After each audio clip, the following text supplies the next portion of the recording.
안녕하세요. 저는 서울에 살고 있는 만 66세 부부가구입니다. 재산은 현재 살고 있는 공시가 7억 원 하는 아파트가 전부이고 소득은 국민연금 84만 원과 기초연금 38만 원을 받고 있답니다. 생활비가 좀 부족하기는 하지만 그래도 직장 다니는 아들 밑에 피부양자를 올라 건강보험료를 안 내고 있어서 그럭저럭 생활하고 있습니다. 너무 다행이죠. 그런데 요즘 걱정거리가 생겼어요. 얼마 전 뉴스를 보니까 올해 7월부터 건강보험료 2단계 개편안인지 뭔지가 시행되면 피부양자 자격이 강화된다고 하던데 혹시 저희 부부도 피부양자에서 탈락하는 건 아닐까요? 건강보험 지역가입자로 전환되면 건보료를 내야 할 텐데 그러면 정말 큰일이거든요. 알베르토 쌤, 저희 부부가 피부양자 자격을 유지할 수 있을까요?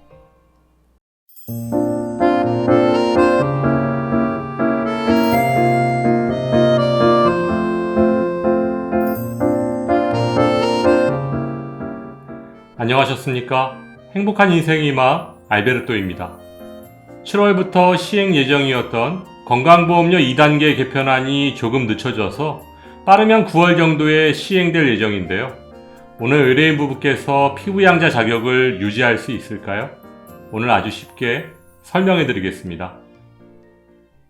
오늘 의뢰인 부부처럼 올 하반기 건강보험료 2단계 개편을 앞두고 적지 않은 은퇴자들이 큰 걱정을 하고 있습니다. 피부양자 기준이 지금보다 훨씬 높아지면서 건강보험료를 면제받던 피부양자가 그 자격을 유지하기가 어려워진 탓입니다. 2022년 현재 건강보험 가입자는 크게 세 가지 그룹으로 나뉩니다. 직장가입자, 지역가입자, 피부양자.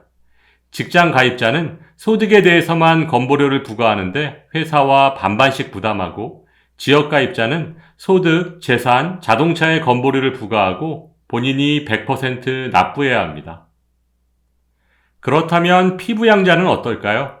피부양자는 직장에 다니는 자녀나 가족에게 생계를 의존하는 사람으로 보험료를 한 푼도 내지 않고 건강보험료 혜택은 똑같이 받을 수 있습니다. 또한 직장가입자인 자녀의 피부양자로 들어가도 자녀의 건보료는 오르지 않고 그대로 유지되니까 할 수만 있다면 피부양자 자격을 유지하는 것이 은퇴한 어르신들께는 최상의 선택일 것입니다. 그런데 이렇게 엄청난 혜택을 가진 피부양자가 되려면 보건복지부령으로 정한 소득, 재산, 부양 요건 등의 기준을 모두 충족해야 합니다. 먼저 소득 요건은 현재는 연간 합산 소득이 3,400만 원 이하지만 건강보험료 2차 개편안이 시행되면 2천만 원 이하로 강화되는데요. 오늘 의뢰인 부부의 소득은 국민연금 84만 원과 기초연금 38만 원입니다. 그런데 피부양자 자격을 결정하는 소득 요건에 국민연금은 100% 반영되고 기초연금은 반영되지 않습니다.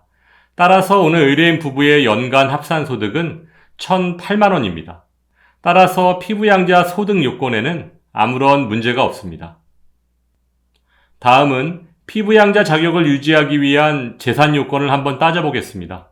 재산 요건 역시 현재는 과세표준 5억 4천만 원 이하에서 2차 개편안 시행 후에는 3억 6천만 원 이하로 강화되고, 만일 과세표준이 3억 6천만 원을 초과해도 연간 합산 소득이 1,000만 원 이하면 피부양자 자격을 유지할 수 있습니다. 그렇다면 과세표준은 어떻게 계산해야 할까요?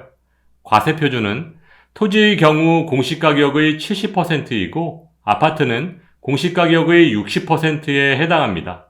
따라서 오늘 의뢰인 부부가 소유하고 있는 공시가 7억 원 아파트의 과세 표준은 60%인 4억 2천만 원입니다.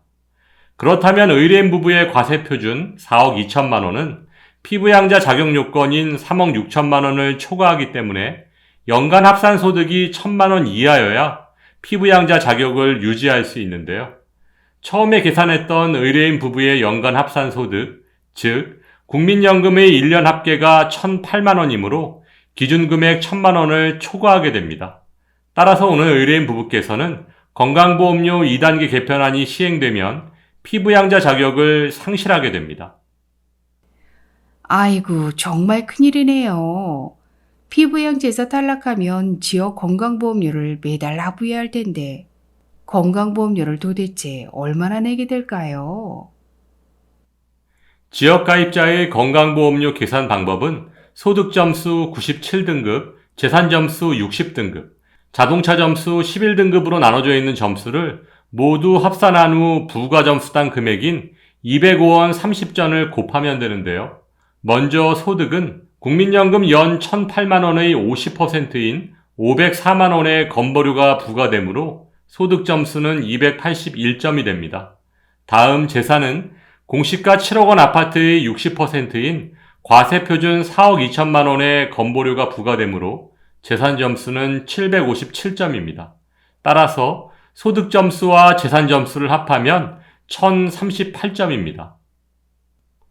이제 합산점수 1038점에 205원 30전을 곱하면 건강보험료는 21만 3,101원입니다. 이제 장기요양보험료만 구하면 되겠네요.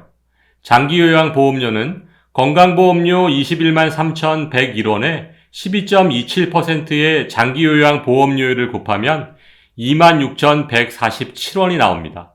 따라서 건강보험료 21만 3,101원에 장기요양보험료 26,147원을 더하면 23만 9,248원. 오늘 의뢰인 부부께서는 건강보험료 2차 개편안이 시행되면 피부양자 자격을 상실하고 지역가입자로 전환되면서 매달 23만 9,248원의 건강보험료를 납부하실 것으로 예상됩니다. 결국 오늘 의뢰인 부부께서는 국민연금으로 인한 연간 합산소득이 1,008만원이기 때문에 기준금액인 1,000만원을 초과해서 피부양자 자격을 상실하셨고 국민연금 84만원으로 인해 기초연금까지 12만원을 연계 감액당하고 계십니다. 그렇다면 만일 국민연금이 아닌 사적연금이었다면 어떻게 되었을까요? 피부양자 자격을 계산할 때나 건강보험료를 계산할 때 사적연금에는 건강보험료를 부과하지 않습니다.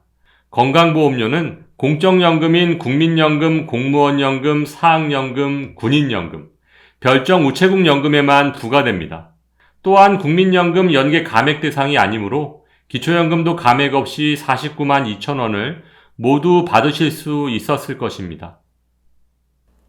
아유, 노후엔 돈 한 푼이 아쉬운데 건강보험료 월 24만원, 1년이면 288만원인데 어디서 충당해야 할지 정말 큰일이네요. 이럴 줄 알았으면 국민연금 괜히 납부했다는 생각이 듭니다. 그리고 청소나 식당같이 몸으로 때우는 파트타임 알바라도 알아봐야 하는 건 아닌지 정말 걱정이네요. 아무튼 오늘 정말 좋은 정보 감사드립니다. 복 받으실 거예요. 그런데 왜 국민연금공단에서는 국민연금을 많이 받으면 피부양자 탈락하고 건강보험료 폭탄 맞고 기초연금 깎인다는 설명을 하지 않는 것일까요? 상식이 통하는 세상이 되기를 바라면서 오늘도 알베르토가 어르신들의 행복한 인생 2막을 응원하겠습니다. 행복한 하루 되세요. 좋아요, 구독, 그리고 알림과 공유는 좋은 콘텐츠를 만드는 힘이 됩니다.